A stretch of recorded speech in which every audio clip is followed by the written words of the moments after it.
Super star Krishna ఇచ్చిన సింహాసనం 1986 సంవత్సరం మార్చి 21వ తేదీన రిలీజ్ అయింది.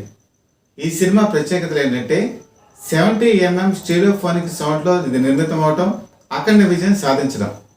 అసలు 1986లో జానపద చిత్రాలకు విలువ ఉందా, ఆడుతున్నాయా అంటే అసలు ఆ జానపదాలే ఆడినటువంటి పరిస్థితి.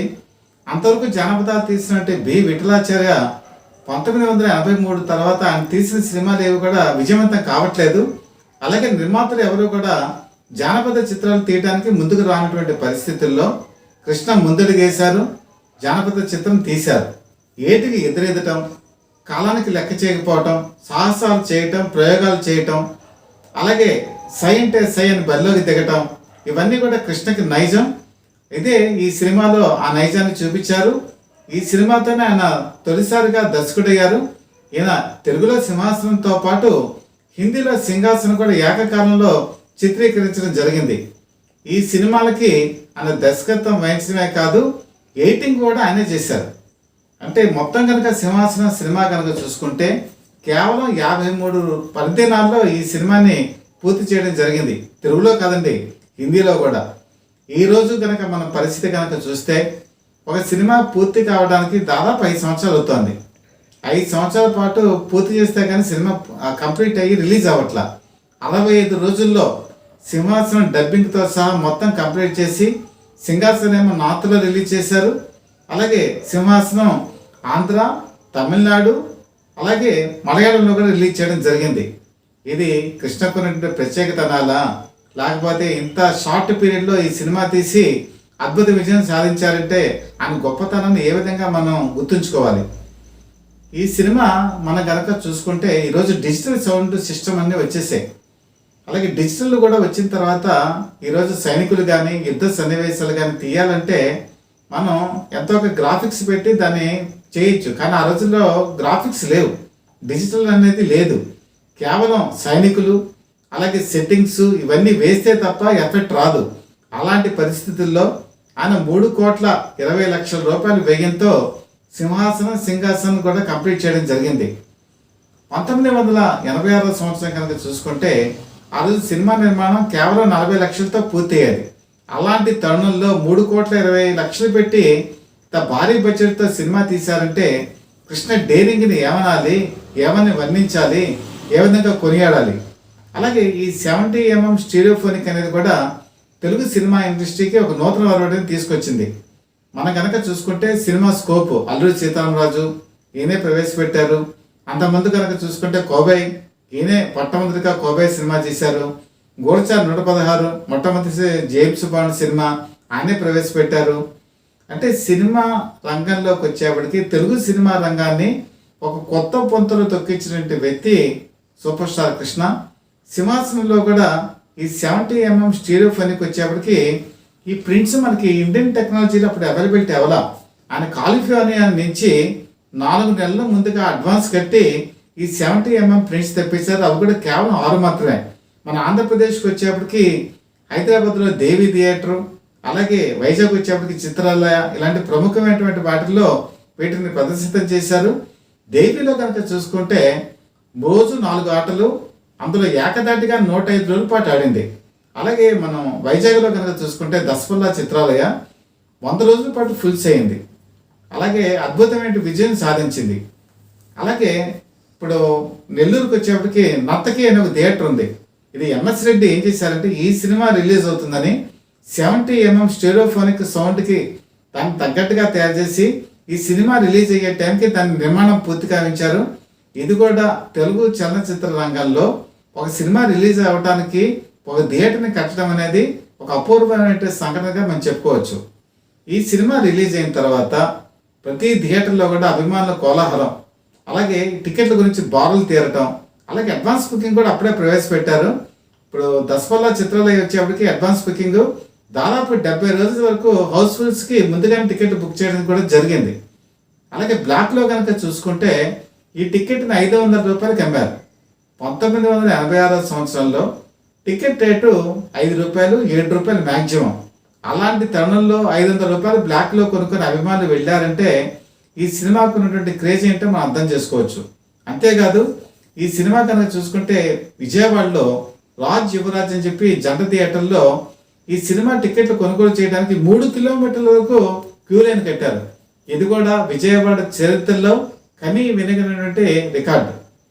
సూపర్ స్టార్ కృష్ణ అసలు జానపదం తీయటానికి ఏంటి కారణం అంటే 1977 సంవత్సరంలోనే దీనికి తొలి అంకురార్పణ జరిగింది. పాడి పంటలు సినిమా సూపర్ డూపర్ హిట్ అయిన తర్వాత 76 సంవత్సరంలో పాడి పంటలు సూపర్ డూపర్ హిట్ అయింది.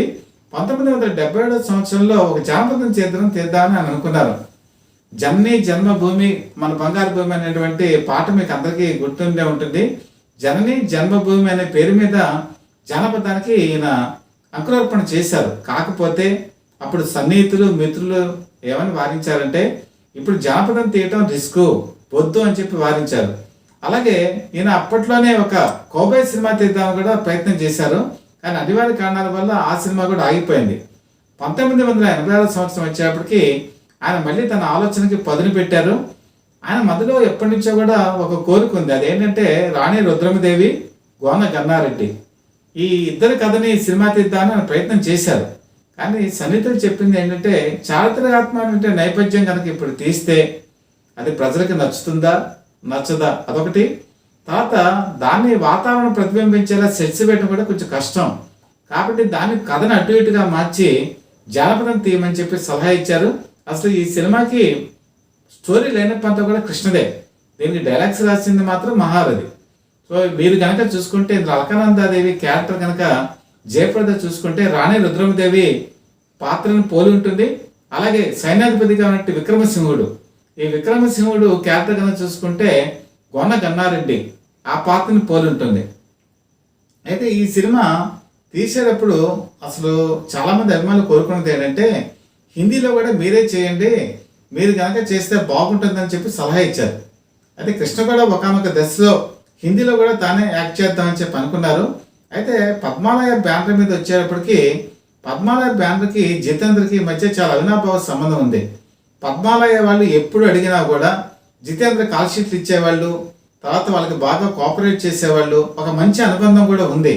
కాబట్టి జితేంద్ర హిందీలో బాగుంటుంది, మళ్ళీ నేను ఎందుకు తీయాలి, రిస్క్ ఎందుకు తీసుకోవాలనే ఉద్దేశంతో హిందీలో జితేంద్రని తీయడం జరిగింది. అయితే ఈ సినిమా ప్రారంభించాలి అనుకున్నప్పుడు ఒక తొలి సవాలు కృష్ణకి ఎదురైంది. అదేంటంటే ఎస్పి బాలసుబ్రహ్మణ్యానికి సూపర్ స్టార్ కృష్ణకి మధ్య విభేదాలు. అంటే అంతకు ముందు నుంచి కనుక చూసుకుంటే 85 నుంచి కూడా కృష్ణకి బాలసుబ్రహ్మణ్యం పాడటం మానేశారు. సూర్యచంద్ర సినిమాలో కనుక చూసుకుంటే రాజు సీతారాం చేత పాటలన్నీ పాడించారు. మరి ఇదేమో భారీ budget cinema, SP Balu tone యాక్చువల్గా కృష్ణకి బాగా సూట్ అవుతుంది. మరి ఈ పాటలు ఎవరి చేత పాడించాలి, జయస్తార్ చేత పాడిద్దామని మొట్టమొదటి అనుకున్నారు. కానీ ఆ టోను మెలోడీస్గా ఉంటుందే తప్ప డ్యూట్ సాంగ్స్కి పనికిరాదు అన్నట్టు భావన కూడా ఉంది. దాంతో ఏం చేశారంటే ఏమైనా సరే రాజు సీతారాం చేతే పాడించాలని చెప్పి కంకణం కొట్టుకున్నారు. ఈ సినిమాలో పాటలు కనుక చూసుకుంటే ఆకాశంలో ఒక తార ఈ పాట సూపర్ డూపర్ హిట్. అలాగే ప్రతి పాట కూడా రాజు సీతారాం చాలా అత్యద్భుతంగా పాడారు. అలాగే ఈ సినిమాకి ఈ పాటలు కూడా ఎసెట్. అలాగే దీనికి మ్యూజిక్ వచ్చేప్పటికి బప్పి లహరి అటు హిందీ సినిమాకి అలాగే తెలుగు సినిమాకి కూడా మ్యూజిక్ అందించారు. బప్పి లహరి మొట్టమొదటిసారిగా తెలుగు సినిమాకి దర్శకత్వం వహించింది. సినిమా సంగీత దర్శకత్వం దీంతోనే ప్రారంభమైంది. తర్వాత రోడ్డి గారి పెళ్ళం, స్ట్రేట్ రోడీ, అలాగే గరానా రోడీ ఇలాంటి సినిమాలన్నిటికీ కూడా ఆయన మ్యూజికల్ హిట్ ఇచ్చారు. కానీ తొలిసారిగా మాత్రం సింహాసనమే ఆయన బప్పి లహరిని ఇందులో తీసుకొచ్చి అద్భుతమైన మ్యూజిక్ ఇచ్చేలా చేసింది. అయితే ఈ సినిమా కనుక మనం ఒకసారి పరిశీలన చేసుకుంటే తెలుగు సినిమా రంగంలో అప్పటి వరకు తెలుగు సినిమా నటులు మాత్రమే ఉండేవాళ్ళు. హిందీ సినీ నటుల్ని తీసుకొచ్చి ఇక్కడ పెట్టడం, తెలుగులో తీయటం అనేది ఈ సింహాసన సినిమాతోనే స్టార్ట్ అయింది. వైదా రెహమాన్ రాజమాతగా నటిస్తారు. ఈవిడికి డబ్బింగ్ చెప్పిందేమో షావుకార్ జానకి. షోలే సినిమాలో మొత్తం ఇండియా ప్రేక్షకులంతా కూడా భయపెట్టి భయకంపితులు చేసినటువంటి విలన్ అంజాద్ ఖాన్ ఈ సినిమాలో విలన్గా కాకుండా కామెడీ వేశారు. ఆ కామెడీ కూడా చాలా అద్భుతంగా ఆయన పండించారు. ఈయనకి డబ్బింగ్ చెప్పింది నూతన్ ప్రసాద్. సింహాసనం సినిమాకి మరొక ఎసెట్ ఏంటంటే కెమెరా. ఛాయాగ్రహణ దర్శకత్వం వహించింది విఎస్ఆర్ స్వామి గురించి ఇక్కడ చెప్పుకోవాలి. విఎస్ఆర్ స్వామి మోసగాలికి మోసగాడు అద్భుతమైన రీతిలో చిత్రీకరణ చేశారు. తర్వాత కురుక్షేత్రం కూడా చాలా అత్యద్భుతంగా తీశారు. ముఖ్యంగా ఇక్కడ 70mm ఈ స్టీరియోఫోనిక్ వచ్చేప్పటికి కాలిఫోర్నియా టెక్నాలజీని ఉపయోగించాల్సి వచ్చింది. అంటే ఇంతవరకు మన తెలుగు సినిమా ఇండస్ట్రీలో ఈ టెక్నాలజీతో కెమెరాని హ్యాండిల్ చేయటం ఎవరు కూడా చేయలే. అది విఎస్ఆర్ స్వామి ప్రత్యేకంగా ట్రైనింగ్ తీసుకొని దీనికి ఈ కెమెరాతో అద్భుతమైన రీతిలో యుద్ధ సన్నివేశాలు తీయడం జరిగింది. ముఖ్యంగా జయప్రద కృష్ణ వీళ్ళు చేసినటువంటి సాంగ్స్, అలాగే వెనకాలటువంటి బ్యాక్గ్రౌండ్, ఆకాశంలో ఒక తార ఆ పాటలో గనక చూసుకున్నా లేకపోతే మిగతా పాటలు చూసుకున్నా వెనకాల బ్యాక్గ్రౌండ్ ని అత్యద్భుతంగా తీసినటువంటి కెమెరా ఘనత కూడా విఎస్ఆర్ స్వామికే దక్కుతుంది. ముఖ్యంగా అలకనందాదేవిగా నటించినటువంటి జయప్రద అందాలు గనక ఈ సినిమాలో చూసుకుంటే అంతకు ముందు చూసినటువంటి సినిమాల కన్నా చాలా విభిన్నంగా అత్యద్భుతమైన అందాలతో కనబడుతుంది. అంత అద్భుతమైన అందంతో తీసినటువంటి ఏకైక సినిమా సింహాసనం అని చెప్పుకోక తప్పదు. సింహాసనం సినిమాకి వచ్చేప్పటికి ముఖ్యంగా కథ, ఈ కథ చాలా మొట్టమొదటి నుంచి చివరి వరకు కూడా ఆసక్తికరంగా నడుస్తుంది. ఈ సినిమాలో రాజగురుగా నటించింది సత్యనారాయణ రాజేష్గా నటిస్తారు. ఈ సినిమాతోనే ఎన్టీ రామారావు మీద వ్యతిరేకమైన డైలాగ్స్ మొట్టమొదటిసారిగా ప్రవేశపెట్టడం జరిగింది. ఇందులో ఒక డైలాగ్ ఉంటుంది, నా దగ్గర ఏముంది బూడిద అని. దీనికి ఒక ఏంటంటే ఎన్టీ రామారావు అప్పటికి కాషాయ వస్త్రదానం చేయటం, తర్వాత ఒక విలేకరుల సమావేశంలో మీ దగ్గర ఆస్తులు ఉన్నాయంటే నా దగ్గర ఏముంది బూడిద అని చెప్పి అంటాం. ఈ డైలాగ్ ని పట్టుకొని ఈ సినిమాలో చెప్పించడం జరిగింది. అలాగే ఇంకో డైలాగ్ కూడా ఉంది. ఇందులో పన్నులు వేసేటువంటి విషయంలో రాను రాను పీల్చే గాలి మీద కూడా పన్నులు వేస్తారా మహాప్రభు అని చెప్పేసి ఒక డైలాగ్ ఉంది. అంటే ఎన్టీ రామారావు హయాంలో ఎక్కువగా పన్నులు వేస్తున్నారు అని చెప్పేసి ఈ డైలాగ్ అర్థం. ఈ డైలాగ్స్ వచ్చినప్పుడు సినిమా థియేటర్లో చప్పట్లు ఈలలు మారుమోగాయి. దాంతో కృష్ణకి అర్థమైంది ఏంటంటే తెలుగుదేశం పార్టీ మీద ప్రజల్లో వ్యతిరేకత పెరుగుతోంది అని చెప్పేసి ఒక సంకేతం కూడా ప్రజల ద్వారా ఆయనకి తెలిసింది. ఆ తర్వాత కాలంలో నా పిలిపే ప్రపంచం లాంటి రాజకీయ సినిమాలు తీయటానికి కూడా ఈ తొలి పునాది ఈ సింహాసనం అని చెప్పి చెప్పుకోక తప్పదు. అయితే ఈ సింహాసనం సినిమాకి వచ్చేప్పటికి నేను ఇంతకు చెప్పినట్టు నేను ఈ జానపదాలకి కాలం చెల్లిపోవటం, తర్వాత సెట్స్ వేయాలంటే అప్పట్లో చాలా రిచ్గా కనిపించాలి, జానపద వాతావరణం ఇందులో పూర్తిగా కనిపించాలి. దాని గురించి ఆయన ఏం చేశారంటే 45 లక్షల రూపాయల వ్యయంతో 3.5 ఎకరాల పద్మాలయ స్టూడియోస్ లో స్థలాన్ని కేటాయించి రోజుకి 400 మంది వర్కర్స్ 45 రోజుల పాటు పనిచేసి ఒక సెట్ ని అత్యద్భుతంగా తీర్చిదిద్దారు. ఆ సెట్టే ఈ సినిమాకి ప్రత్యేకమైన ఆకర్షణగా నిలబడుతుంది. అంటే 6 రోజుల్లో 45 లక్షలు అంటే దాదాపుగా ఒక సినిమా పూర్తి అయిపోతుంది. కానీ ఎక్కడా కూడా ఖర్చుకి వెనకాడకుండా 400 మందికి ఉపాధి కల్పించినటువంటి ఘనత కూడా మరి ఈ రోజు సూపర్ స్టార్ కృష్ణకి మనం గుర్తు చేసుకోవడంలో మనకి ఆ విలువ అంతా కూడా తెలుస్తుంది. ఈ సినిమా కనుక ఇప్పుడు తీయాలంటే ఏ నిర్మాత అయినా దర్శకుడైనా సరే 5 సంవత్సరాలు మినిమం కాలం పడుతుంది. అలాగే సినిమా కనుక ఈ రోజు బడ్జెట్ కనుక చూసుకుంటే 400-500 కోట్ల రూపాయల వ్యయం అయితే అవుతుంది. ఎందుకంటే ఆ రోజుల్లోనే ఆయన 3,20,00,000 పెట్టి తీశారంటే ఈ రోజు విలువ కనుక చూసుకుంటే ఎవరైనా సరే 300 మినిమం బడ్జెట్ లేకుండా ఆ సినిమా తీయలేరు. అది కష్టం కూడా. అలాంటి అసంభవాన్ని సంభవం చేసినటువంటి వ్యక్తి సూపర్ స్టార్ కృష్ణ. ఈ సినిమా రిలీజ్ అయిన తర్వాత హిందీలో నార్త్ లో పెద్ద ఆడకపోయినా కూడా తెలుగులో అయితే ప్రపంచం సృష్టించింది. మొత్తం ప్రింట్లు కనుక చూసుకుంటే 86 ప్రింట్లతో ఆంధ్రప్రదేశ్ లో రిలీజ్ చేశారు. అప్పటికి ఈ సినిమా ఇన్ని ప్రింట్లతో రిలీజ్ చేయడం ఒక రికార్డు. అలాగే హిందీలో వచ్చేటప్పటికి 125 ప్రింట్లతో ఈ సినిమాని రిలీజ్ చేశారు. తమిళనాడు కనుక చూసుకుంటే 50 ప్రింట్తో రిలీజ్ చేయడం జరిగింది. మలయాళంలో కనుక చూసుకుంటే 10 ప్రింట్తో రిలీజ్ చేశారు. అయితే ఎక్కడ వెళ్ళినా కూడా ఇది మినిమం గ్యారంటీ ఆడింది. ప్రేక్షకులు అంతా కూడా చాలా చక్కగా రిసీవ్ చేసుకున్నారు. ముఖ్యంగా ఇందులో యుద్ధ సన్నివేశాలు, అందులో ఒక ఫైట్ అయితే యాక్చువల్ గా కలికాల భైరవ అని చెప్పేసి అతనితో విక్రమసింహుడు అంటే సూపర్ స్టార్ కృష్ణ కత్తి యుద్ధం చేసేటువంటి సన్నివేశం ఉంటుంది. కళ్ళకి గత్తలు కట్టుకొని వాళ్ళు చేసేటువంటి ఈ కత్తి యుద్ధం మన కరెక్ట్ గా ఇంటర్వెల్ బ్యాంక్ లో వస్తుంది. అది ఆ రోజు ప్రేక్షకుడిని కట్టిపడేసింది.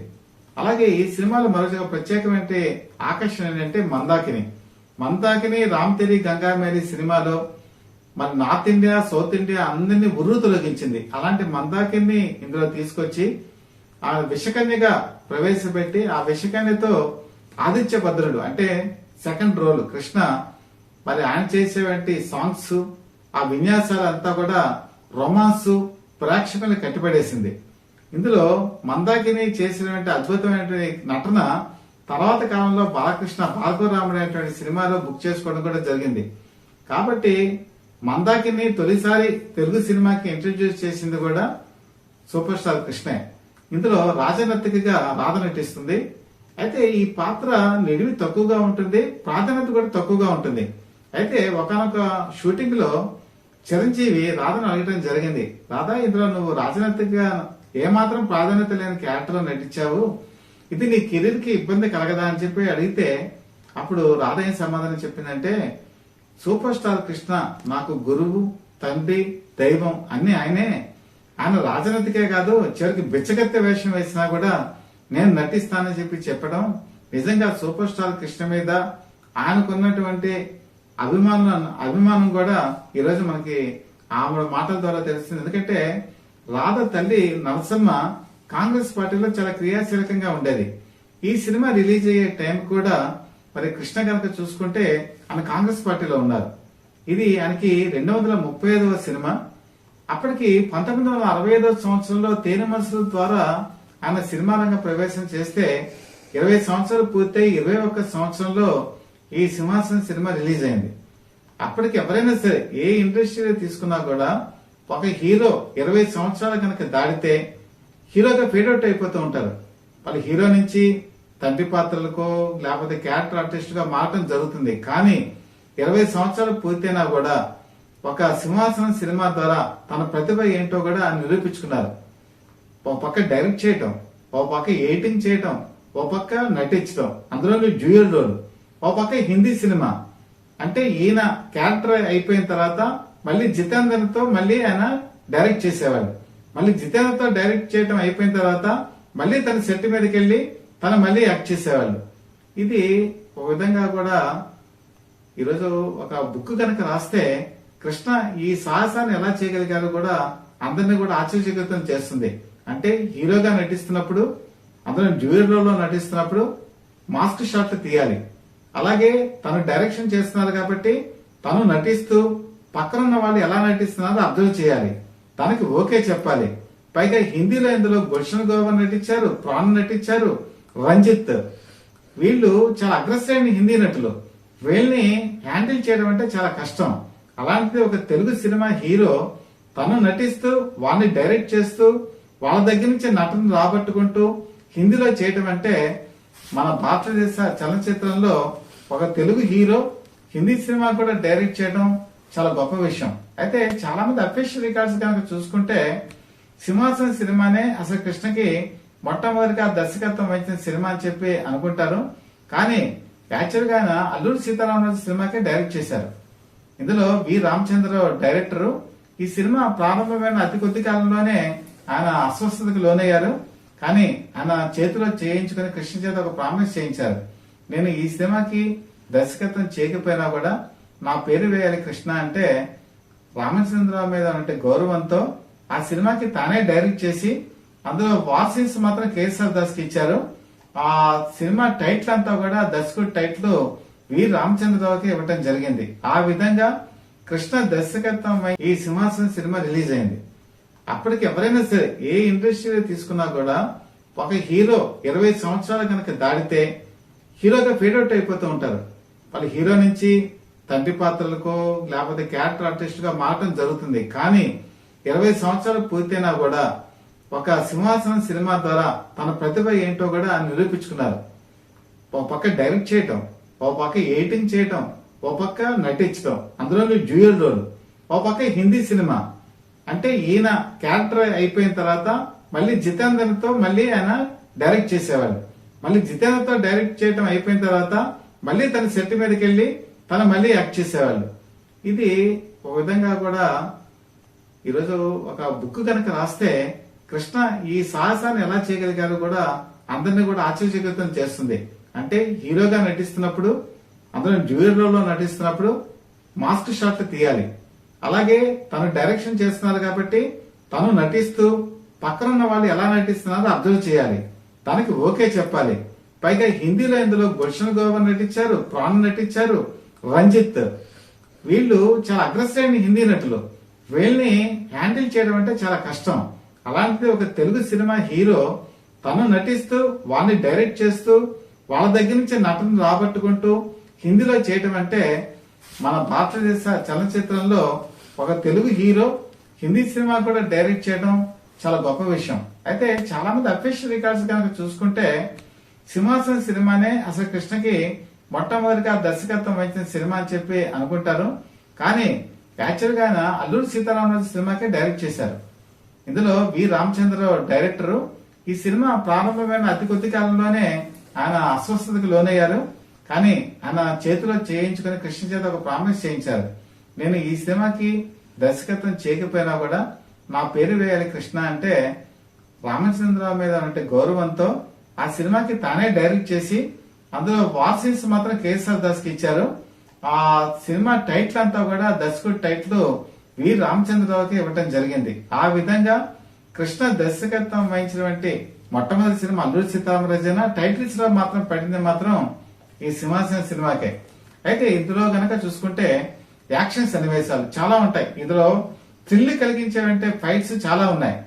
ఈ ఫైట్స్ కి మాత్రం కేఎస్ఆర్ దాస్ ని ప్రత్యేకంగా పిలిపించి ఆయన చేత ఆ యాక్షన్ సన్నివేశాలకి దర్శకత్వం వహించేలా కృష్ణ జాగ్రత్తలు తీసుకున్నారు. మీరు కనుక చూసుకుంటే మొదటి నుంచి చివరి వరకు కూడా ఈ సినిమా ఎక్కడ కూడా కథలలో గాని కథనంలో గాని ఏ మాత్రం గగురుపాటు లేకుండా ఒడిదుడుకు లేకుండా చాలా సాఫీగా అద్భుతమైన రీతిలో కూడా చిత్రీకరించడం జరుగుతుంది. అలాగే సత్యనారాయణ చేసినటువంటి రాజగురు క్యారెక్టర్ మాత్రం ఆ రోజు రాజకీయ చిత్రానికి ప్రతిబింబం. ఎన్టీ రామారావు క్యారెక్టర్ నే ఇందులోకి చొప్పించారని చెప్పేసి తెలుగుదేశం పార్టీ అభిమానులు ఆ రోజు అలక వహించారు. వాళ్ళు అలక వహించినా కూడా ఈ సినిమాకి జనాలు మాత్రం వెలుగులా పోటెత్తారు. ఎక్కడ చూసినా కూడా అత్యద్భుతమైన కలెక్షన్స్ వచ్చాయి. ఈ సినిమా రిలీజ్ అయినటువంటి మొట్టమొదటి రోజునే 1,51,00,000 పైగా వసూలు చేసింది. అది ఆంధ్రప్రదేశ్ లో, ఉమ్మడి ఆంధ్రప్రదేశ్ లో ఇంత స్థాయిలో రికార్డుగా వసూలు చేయటం అది సింహాసనానికే చెల్లింది. ఒక విధంగా చెప్పాలంటే సింహాసనం చాలా మంది ఆర్టిస్టులకి అలాగే టెక్నీషియన్స్ కి ఉపాధి కూడా కల్పించింది. అలాగే కృష్ణ ఎప్పుడు ఏం చేసినా కూడా తను 10 మందికి ఉపాధి కల్పించాలి, కొత్త టెక్నాలజీ తీసుకురావాలని చెప్పి ఒక ప్రయత్నంలో సింహాసనం ఎప్పుడు కూడా అగ్రస్థాయిగా నిలబడుతుంది. ఒక విధంగా చెప్పాలంటే సూపర్ స్టార్ కృష్ణ తన కెరీర్ లో కనుక చూసుకుంటే సింహాసనం తర్వాత అలాంటి భారీ విజయం మళ్ళీ తర్వాత పొందలేదేమో అని కూడా మనకు అనిపిస్తుంది. అలాగే ఆయన దర్శకత్వం దాదాపుగా 15 సినిమాలు చేశారు. ఆ 15 సినిమాల్లో అగ్రగామి చిత్రం సింహాసనమే. కాబట్టి సింహాసనం ఇప్పటికీ కూడా థియేటర్లో అవైలబిలిటీ కాదు, కానీ యూట్యూబ్ లో చూసినా కూడా కృష్ణ నటన గాని డైరెక్షన్ గాని అందరినీ కూడా ఆశ్చర్యచకితులను చేస్తుంది.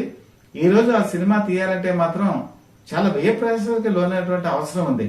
కాబట్టి ఈ రోజు పరిశోధకులు ఎవరైనా సరే కృష్ణ ఇంత తక్కువ కాలంలో తన దర్శకత్వం వహించి ఇంత గొప్ప సినిమాని ఎలా తీయాలి అని చెప్పి ఒక పరిశోధన కనుక చేయగలిగితే మిగతా వాళ్ళకి మార్గదర్శకం అవుతుంది.